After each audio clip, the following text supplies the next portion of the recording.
குழந்தையெல்லாம் ஆண் பெண். இன்னும் வில்லேஜ்ல பார்த்தீங்கன்னா, நீ வந்து எனக்கு பொண்ணே பெத்துக் குடுக்குற, பையன பெத்து தரலன்னு சொல்லிட்டு பொண்ண வந்து புகுந்து விட்டு தொரத்துறது, பெண்ண வந்து கொடுமைப்படுத்துறதெல்லாம் இருக்கு. ஆனா, பெண்கிட்ட இருக்கிறது தான் எக்ஸ் குரோமோசோம். எக்ஸ் குரோமோசோம் வந்து ஃபீமேலும், ஆண்கிட்ட வர்றது ஒய் குரோமோசோம் மெயிலும்.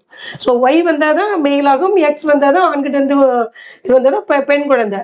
ஸோ ஒரு குழந்தை ஆணா, பெண்ணாங்கிறதுக்கு வந்து காரணம் ஒரு ஆணாக இருக்கும் பட்சத்தில், பெண்ணை வந்து இது மாரி வதைக்கிறது, சித்திரவதை பண்றதும், இன்னும் அறியாமையில உளறாங்களா? இத வந்து சரியான எஜுகேட் பண்ணலையா நம்ம அரசாங்கம்? நீங்க என்னதான் எஜுகேட் பண்ணாலும் அவங்க புரிஞ்சிக்கவே மாட்டாங்க.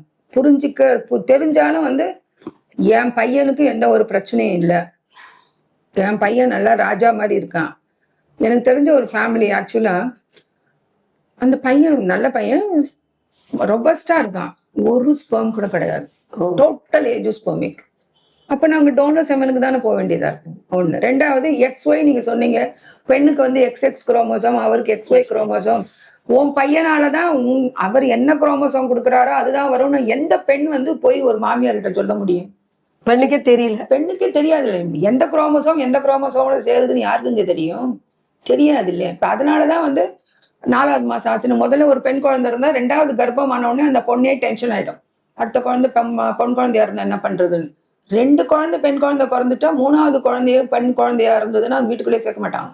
அப்படியே போயிட்டு அம்மா வீட்டுக்குன்னு சொல்ற ஆட்கள் உண்டு.